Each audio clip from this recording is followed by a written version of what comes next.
After 18 months of stellar price growth pretty much everywhere in Australia, affordability is more of an issue than ever before.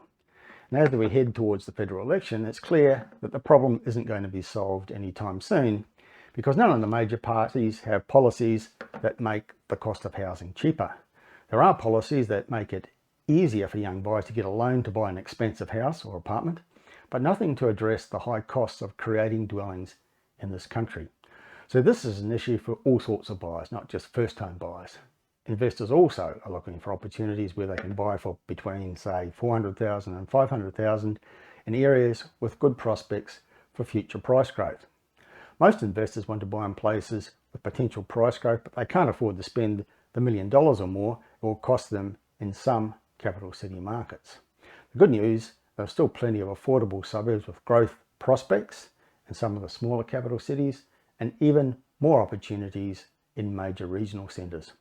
Low vacancy rates and strongly rising rents in most locations across Australia make investment in affordable areas an even more attractive proposition.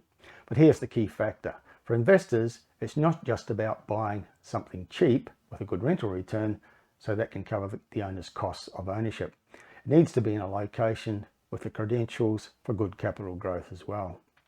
Generally, there are still good options out there, but it's still important to do your research and not just jump on the first property you can afford. In 2021, too many people bought property with an attitude that you could buy almost anywhere and get good capital growth.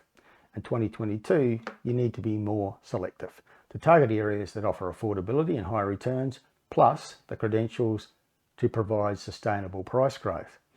Among the capital cities, there are good possibilities in Brisbane and Adelaide and in Perth, and regional Australia offers tempting opportunities in Queensland, New South Wales, Victoria and South Australia.